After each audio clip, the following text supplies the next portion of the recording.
여성암 1위 갑상선 질환. 갑상선은 우리 몸에서 가장 큰 내분비 기관으로 체온 유지와 신진대사를 원활하게 도와주는 갑상선 호르몬을 분비한다. 전체 무게 20g 이하의 한 여백 길이 5cm를 넘지 않는 작은 기관이지만 갑상선에 이상이 생기면 우리 몸 전체에 빨간불이 켜진다. 보이지 않는 큰 손, 갑상선. 오늘 톡톡TV 닥터에서는 S중앙병원 김재문 내분비 대사내과 전문의와 함께 갑상선 질환의 치료법에 대해 알아본다. 안녕하세요. 톡톡TV 닥터의 이민재입니다. 네, 안녕하세요. 신서영입니다. 여름철이 되면서 날씨가 굉장히 무더워졌습니다. 이렇게 더위가 이어지다 보면요, 쉽게 피로하고 또 무기력해지기가 쉬워요. 네, 여름철에는 조금만 움직여도 등에 땀이 차서 시원한 카페에 가서 팥빙수 생각이 나거든요. 네, 이민재 아나운서가 그렇게 팥빙수를 찾더니 네. 이유가 있었군요. 네, 근데 이렇게 무기력해지고 또 피로해지는 게 꼭 날씨 탓만은 아니라고 해요. 아, 날씨 말고도 다른 이유가 있나요? 네, 우리 몸에 이 갑상선에 이상이 생기면 쉽게 또 피로해지고 무기력해진다고 합니다. 특히 갑상선 같은 경우에는 평소엔 증세가 없다가 갑자기 이제 질환으로 발견되는 경우가 많아서 병원에 가셔서 빨리 조기 진단 받고 치료를 받는 게 중요하다고 합니다. 오늘 톡톡TV 닥터 시간에는 이 갑상선 질환에 대해서 모든 것을 알아보는 시간 마련했습니다. S중앙병원 내분비 대사내과 김재문 과장님 모시고 이야기 나눠보도록 하겠습니다. 과장님 오셨습니다. 과장님. 안녕하세요. 안녕하세요. 네, 이 갑상선이요, 우리 몸에 보이지 않는 큰 손이라고 하던데 왜 이런 표현을 쓰는 건가요? 갑상선은 갑상선 호르몬을 분비하는 그 내분비 기관으로서 실제 크기 자체는 4, 5cm, 그리고 폭은 1, 2cm, 두께는 1cm 정도 되고 양 우엽과 자엽, 그리고 그걸 이루어지는 협부로 이루어져 있습니다. 모양은 나비 모양으로 되어 있고요. 하지만 이 갑상선에서 분비하는 갑상선 호르몬은 우리 몸의 신진대사와 그리고 체온을 유지하는 데 중요한 역할을 합니다. 그래서 갑상선 호르몬의 기능에 따라서 호르몬 분비가 많은 갑상선 기능 항진증과 호르몬 분비가 적은 갑상선 기능 저하증으로 나누겠습니다. 네, 방금 과장님께서 말씀해 주셨는데 이 호르몬 분비에 따라서 항진증과 저하증으로 나뉜다고 말씀해 주셨는데요. 혹시 증상의 차이가 있나요? 대표적인 차이로는 갑상선 기능 항진증 같은 경우는 신진대사가 활발해지기 때문에 본인이 식욕이 왕성함에도 불구하고 체중 감소가 있다는 게 대표적인 특징이고, 저하증 같은 경우에는 식욕이 떨어짐에도 불구하고 오히려 몸에 부종이 생기거나 오히려 체중이 증가하게 되는 게 대표적인 차이점이라고 볼 수가 있습니다. 아, 그럼 이 항진증과 저하증을 보다 구체적으로 알아보기 위해서 이 증상의 차이를 이 표로 만들어 봤습니다. 첫 번째, 갑상선 기능이 저하되면 나타나는 증상입니다. 추위를 많이 탄다. 두 번째, 얼굴과 손발이 붓는다. 그리고 세 번째, 생리불순, 유산, 이 불임 등의 증상을 보인다. 그리고 네 번째, 의욕 상실. 그리고 마지막 다섯 번째입니다. 식욕은 없는데 살이 찐다. 이렇게 5가지가 나왔거든요. 네, 맞습니다. 갑상선 기능이 저하되면 좀 전에 설명해 드렸다시피 신진대사와 또는 체온 자체에 대한 기능이 떨어지기 때문에 에너지 소모가 이 몸 안에서 실제로 적게 나타납니다. 그래서 열발산이 적게 되기 때문에 남들보다 추위를 많이 타고, 역시 대사 조절이 안 되기 때문에 손발 또는 크게는 얼굴도 붓게 되는 경우가 많습니다. 여성 같은 경우에는 여성 호르몬 장애가 생겨서 생리불순이나 월경 장애 같은 경우가 생기는 경우가 있고, 심하게는 대사 조절이 안 되기 때문에 의욕도 상실하고 에너지 전체가 떨어져 있는 그런 상태가 발생하게 됩니다. 그래서 실제로 식욕은 없지만 몸에 대사는 떨어지게 돼서 칼로리 소모가 없게 돼서 살이 찌게 되죠. 자, 다음에는 갑상선 기능이 항진되면 나타나는 증상. 즉, 갑상선 호르몬이 많이 나왔을 때 나타나는 증상인 맞습니다. 거죠. 첫 번째, 더위를 잘 타고 땀을 많이 흘린다. 두 번째, 목이 커진다. 세 번째, 안구가 돌출된다. 네 번째, 불안하고 초조해진다. 자, 마지막, 아까와 반대네요. 식욕은 왕성한데 살은 빠진다 이런 증상들이 있네요. 네, 맞습니다. 갑상선 기능 항진이 되면 갑상선 호르몬, 즉 신진대사와 우리 몸의 체온 조절을 하는 호르몬이 많이 증가가 되기 때문에 몸 안에 에너지 소모가 많이 증가하게 됩니다. 그래서 실제 열 발산이 많이 되기 때문에 더위를 남들보다 더 잘 타게 되고 또 땀이 또 식은땀 같은 경우가 많이 흘리게 됩니다. 목이 커지는 경우에는 기능 저하증인 경우에도 있을 수가 있는데 특히 항진증 같은 경우에는 더 심해지고 심할 경우에는 안구가 돌출돼서 우리나라 사람들 같은 경우에는 그 눈에 외국에 비해서는 그 근육이 적어서 덜 돌출되지만 안구가 돌출돼서 심하게는 복시까지 증상이 발생할 수가 있습니다.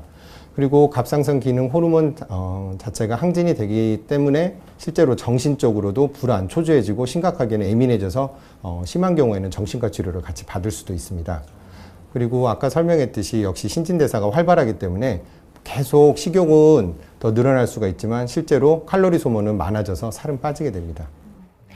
네, 선생님 제가 궁금한 것이 저 같은 경우에는 좀 추위를 많이 타는 편인데 그렇다고 해서 이제 갑상선 기능이 저하됐다고는 볼 수 없을 것 같은데 몇 가지 정도 이제 증상이 나와야 제가 갑상선 기능이 저하가 됐는지 또는 항진 증상인지 알 수 있을까요?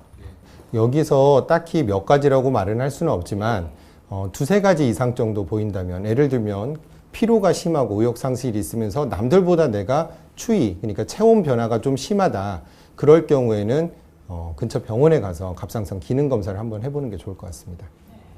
네, 지금까지 이 표로 갑상선 증상에 대해서 알아봤는데요. 갑상선이 우리 몸에서 좀 작은 부분을 차지하고 있지만 이렇게 질환이 걸리면 일상생활이 참 힘들어질 정도로 참 큰 역할을 하고 있었는데 갑상선 질환이 그럼 생기는 원인 궁금합니다. 원인은 아직까지 명확하게 밝혀져 있지는 않지만 기능상으로 지금 현재 갑상선 기능 저하증과 항진증의 원인을 살펴보자면 기능 저하증 같은 경우는 원인은 크게 두 가지로 나눌 수 있습니다. 갑상선 호르몬 자체에 문제가 생겨서 발생할 수 있는 갑상선 호르몬이 적게 발생하는 자가 면역성 감염의 일종인 하시모토 갑상선염이 있을 수 있겠습니다. 두 번째로는 갑상선을 전달해주는 뇌하수체, 상위기관인 뇌하수체에서 갑상선 기능을 자극해주는 호르몬이 적게 분배되는 뇌하수체 기능 저하증이 있을 수가 있겠고요. 그 밖에 이제 다른 원인으로는 그 선천적으로 갑상선 자체가 위축되는 선천성 갑상선 기능 저하증, 그리고 갑상선 암이나 여러 가지 기타 원인에 의해서 수술을 받거나 방사선 동위원소 치료를 받고 갑상선이 없거나 파괴되어 있는 환자들을 그런 경우에는 갑상선 기능 저하증이 될 수가 있겠습니다. 반대로 갑상선 기능 항진증 같은 경우에는 역시 크게 두 가지로 나눌 수가 있는데 갑상선 자체의 원인, 그래서 자가 면역성 감염의 일종인 가장 흔한 원인인 그레이브스 병인 경우에 갑상선 호르몬을 과다 생산하게 되는 경우고요. 그리고 또 역시 상위기관인 뇌하수체에서 갑상선 자극 호르몬, 갑상선 호르몬을 분비하게 해주는 그 호르몬이 과다 생성되는 그런 선종, 종양이 있는 경우에 갑상선 기능 항진증이 발생할 수 있겠습니다. 결국 이 갑상선 그 자체의 문제도 있을 수 있고 그 상위 기관의 문제일 수도 있다고 말씀해 주셨는데 네, 맞습니다. 무엇보다 이 질환 중에서 가장 무서운 게 바로 암이거든요. 이 갑상선 암 같은 경우는 다른 질환과 비교했을 때 어떤 원인이 다른 건가요? 아니면 일반적으로 원인 자체는 좀 전에 말씀드렸다시피 크게 차이는 없고 명확한 그 원인 자체는 규명되지 않았는데 증상으로만 따졌을 때 기능 항진증과 기능 저하증은 좀 전에 말씀드렸다시피 그런 여러 증상이 있겠고 무기력감 또는 피로도 그런 것들이 같이 동반되는 증상이 있겠지만 갑상선 암은 실제로 초기에는 거의 증상이 없다고 보아도 될 것입니다. 하지만 갑상선 암이 커진다면은 그 크기 증가로 인해서 압박감 또는 통증 또는 이제 침이나 음식을 삼킬 때 그런 불편함 등이 있을 수는 있습니다. 네, 제가 이 갑상선 암에 대해서 좀 조사를 해봤는데 2011년 중앙암등록본부 자료에 의하면요. 2009년 한 해 동안 우리나라 암 발생 건수가 19만 2,500여 건이라고 합니다. 그중에서 갑상선 암이 남녀를 합해서 연평균 3,200여 건, 암 중에 1위를 차지했어요. 유독 우리나라에서 이렇게 갑상선 암이 높은 이유가 뭐라고 생각하세요? 뭐죠? 우리나라뿐만 아니라 세계적으로 갑상선 발생 빈도는 증가하고 있는 추세입니다. 물론 우리나라에서 그 빠르기는 더 증가가 되고 있는데 아무래도 우리나라 그 분들이 건강검진을 많이 받고 건강검진을 받게 되면 그 목에 대한 초음파를 받게 되고 목에 대한 초음파를 받게 됨으로 인해서 그동안 모르고 지나쳤던 그런 갑상선 혹들이 발견돼서 그런 암의 발생 비율이 지금 높다고 볼 수가 있겠습니다. 네, 과장님. 이 갑상선 질환에 따라서 이 치료법도 다 다른가요? 네, 맞습니다. 그 갑상선 여기 보면은 기능 평가의 요약도가 있는데 저기 보이는 TSH라는 게 아까 얘기했던 갑상선을 자극해주는 머리에서 뇌하수체에서 나오는 호르몬이고 여기 T4라는 게 갑상선 호르몬입니다. 그래서 실제 갑상선 기능 평가는 저 TSH와 이 T4가 얼만큼 높냐 낮냐에 따라서 저렇게 TSH는 높고 T4, 갑상선 기능 호르몬은 낮아져 있는 상태를 갑상선 기능 저하증, 그리고 T4가 높아져 있고 TSH가 낮아져 있는 갑상선 기능 항진증, 그 밖에 다른 여러 가지 질환들이 이렇게 그 TSH와 T4에 따라서 다르게 있습니다. 모두 치료를 하는 건 아니고 처 중에는 실제로 경과 관찰하고 피 검사만 봐도 되는 질환도 있습니다. 그래서 우리가 일반적으로 기능상으로 치료를 하는 질환은 크게 두 가지, 기능 저하증과 항진증이 있는데 기능 저하증 같은 경우에는 갑상선 호르몬제를 하루에 한 알 또는 두 알만 드셔도 갑상선 기능 상태를 정상으로 유지할 수가 있습니다. 반대로 갑상선 기능 항진증과 같은 경우에는 처음에 진단을 받았을 경우에는 한 번에 두세 알 정도를 하루에 3번 정도 나누어서 그 약을 드시게 되는데 일반적으로 약을 드시게 된 후에는 2, 3주 후에 증상 호전이 나타나고 4에서 6주 후에는 증상이 모두 대부분 소실되며 체중도 원래대로 돌아오게 됩니다. 그리고 3개월째 되면 여기 나와 있던 T4나 TSH가 이렇게 정상으로 그 수치 변화를 확인할 수가 있습니다. 네, 과장님. 이 갑상선 질환에 한번 걸리면 이 약을 평생 복용해야 한다는 말이 있는데 이 말은 맞는 건가요? 꼭 그렇지만은 않습니다. 갑상선 기능 항진증 같은 경우에는 물론 재발률이 높긴 하지만 약을 1년 6개월에서 2년 정도 먹으면 대부분 완치된다고 보고가 되어 있고 그 완치율은 한 50에서 60% 이상 된다고 되어 있습니다. 반대로 기능 저하증 같은 경우에는 예를 들면 갑상선 암 수술을 받거나 또는 아까 이야기했던 요오드 치료, 방사선 요오드 치료를 받고 기능 저하증이 생긴 경우에는 평생 약을 드셔야 되지만 자가 면역성 감염으로 생기는 갑상선 기능 저하증은 1, 2년 이상 약을 복용하다가 예를 들면 환자 증상이 거의 현재 없거나 피 수치도 정상화됐을 때 약을 약을 볼 수가 있습니다. 물론 중단한 후에 한두 달 후 또 그리고 3개월에서 6개월 정도 경과 관찰을 했을 때 피 검사가 정상이라면 약을 끊을 수도 있겠지만은 혹시 환자가 증상이 재발하거나 피 수치가 이상을 보인다면은 그럴 경우에는 평생 약을 먹어야 될 가능성은 높습니다. 결국 질환에 따라서 또 그 환자의 경우에 따라서 다르다는 말씀이시죠? 맞습니다. 근데 또 이런 말이 있잖아요. 갑상선은 질환이 남성보다 여성한테 더 많이 나타난다. 네. 실제로 그런가요? 네, 실제로 갑상선 기능 항진증과 저하증 같은 경우에는 여성이 남성에 비해서 10배에서 한 20배 정도 많이 나타납니다. 하지만 남녀 차이에 대해서는 그 기능이 뭐 더 악화된다든지 그런 그 증상 변화는 따로 없고 암 같은 경우에는 여자가 남자에 비해서 4배에서 5배 정도 많긴 하지만 실제 남자가 여자보다는 애우인자가 악화인자로는 되어 있습니다. 네. 아무래도 그래도 여성한테 더 비율이 높게 나타난다고 말씀해 주셔가지고 네. 아무래도 저도 여자인지라 걱정이 되는데 이게 또 여성 같은 경우는 임신을 하게 되면은 태아에 좀 영향을 가질 않을까 해서 감기약도 잘 안 먹잖아요. 이 갑상선 약 같은 경우에는 먹어도 괜찮은가요? 네. 갑상선 기능 이상, 즉 갑상선 기능 저하증이나 갑상선 기능 항진증을 임신 전에 진단받았거나 또는 임신 중에 진단받았을 때는 약을 본인이 임의로 끊거나 그래서는 절대 안 됩니다. 임의로 끊게 되거나 그럴 경우에는 임신 중에 유산 또는 조산, 그리고 심할 경우에는 태아 지능에도 영향을 미치기 때문입니다. 갑상선 기능 저하증 같은 경우에는 임신 중에 우리 몸은 갑상선 호르몬을 요구량이 증가하게 됩니다. 그래서 임신을 진단받았을 경우에는 여기 도표에 보시는 것 같이 예를 들면 환자가 임신 전에 100마이크로그램이라는 갑상선 호르몬제를 드신다고 하면은 임신을 하게 되면 임의로 또는 피검사를 해서 주수에 맞게끔 증량을 시켜야 되겠습니다. 그래서 증량을 시키고 주수에 맞게끔 피검사를 해서 증량을 시킨 후에 향후에 출산을 하게 되면 오히려 다시 재용량으로 회복되는 경우가 있습니다. 반대로 임신 중에 갑상선 기능 항진증 같은 경우에는 임신 주수에 맞게끔 각각의 용량과 또는 조절하는 약물이 다를 수가 있기 때문에 임신 중에는 꼭 약을 드셔야 되고 오셔서 반드시 피 검사를 같이 진행하셔야 될 것으로 판단됩니다. 네, 이렇게 지금까지 갑상선에 대해 이야기했는데 지금까지 다룬 내용만 해도 저희가 잘못 알고 있는 경우가 참 많거든요. 그래서 저희가 이 갑상선 질환에 대해서 잘못 알고 있는 것들을 한번 표로 정리해봤습니다. 자, 첫 번째, 갑상선 질환의 경우 네모보다 더 위험하다? 자, 한번 볼까요?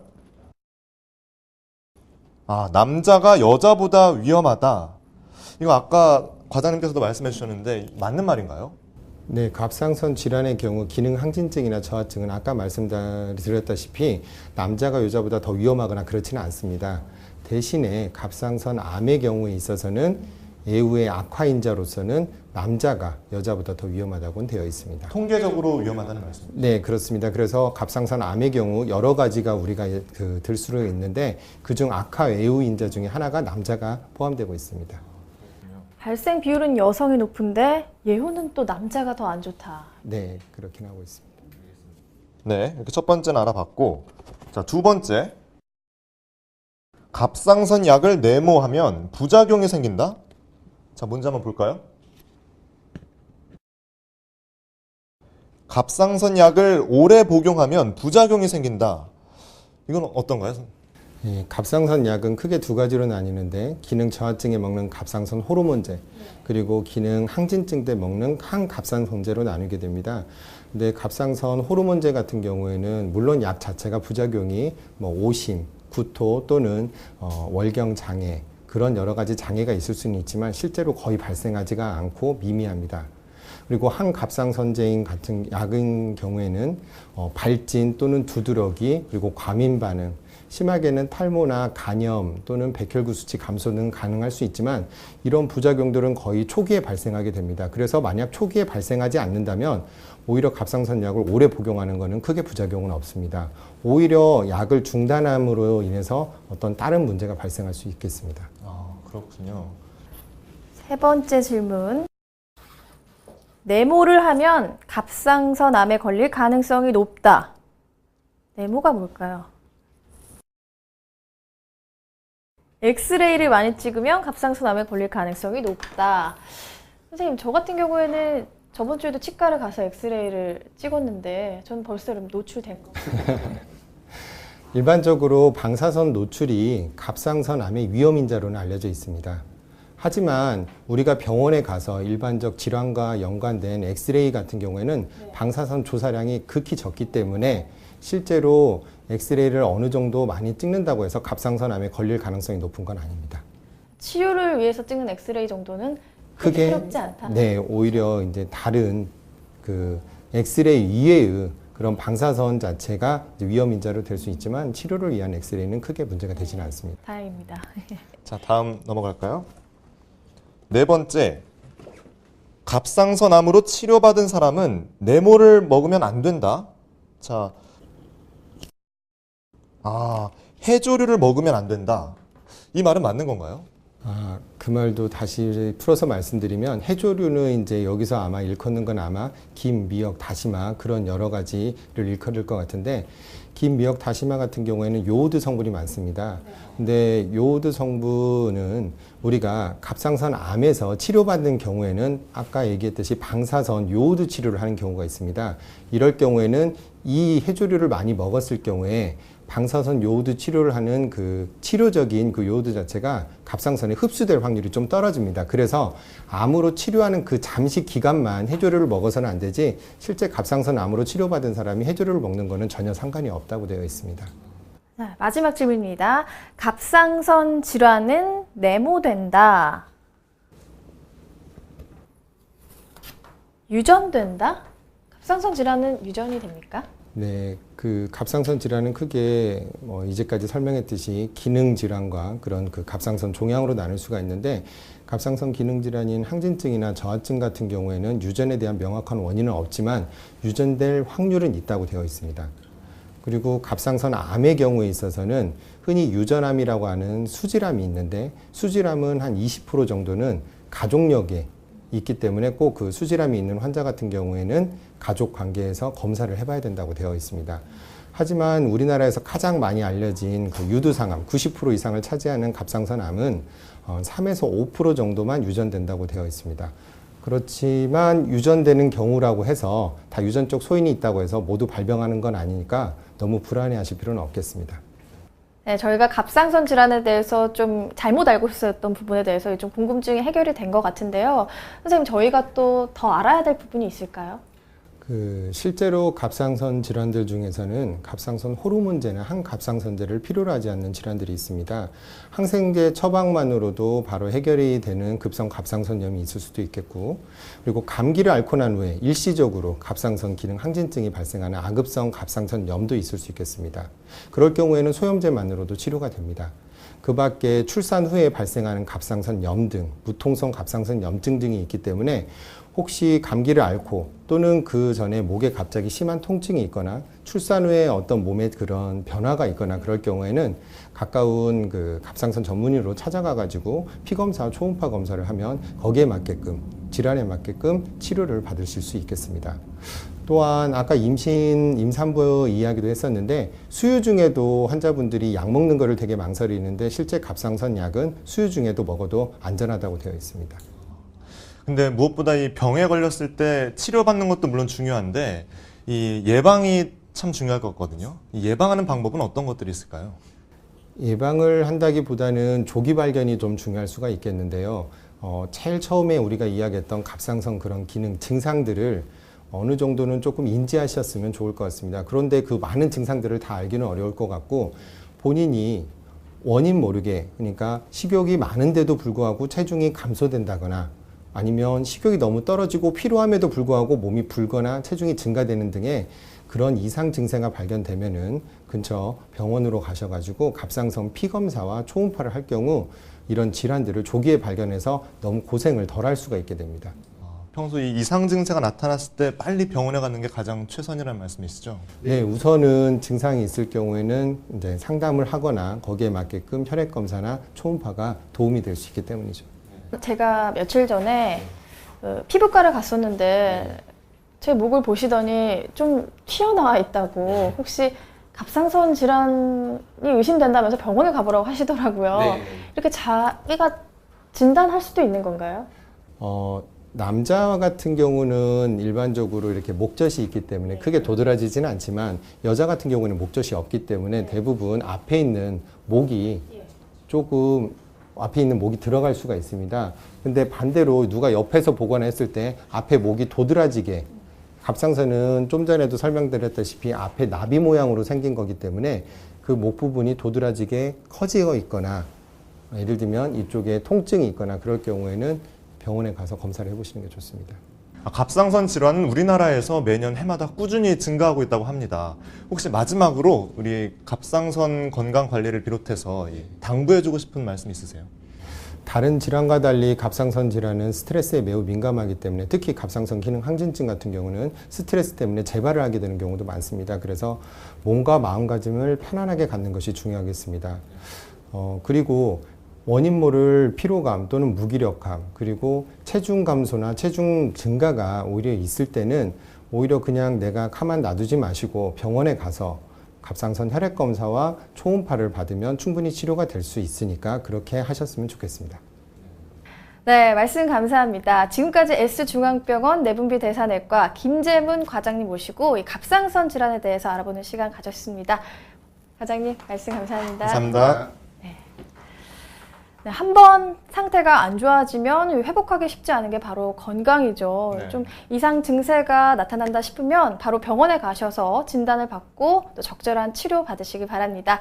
방송을 보시다가 궁금한 점이 있으시면요, 이 아래 연락처로 연락 주시면 됩니다. 저희는 다음 시간에 더 알찬 건강 정보 찾고 다시 돌아오겠습니다. 여러분, 안녕히 계세요.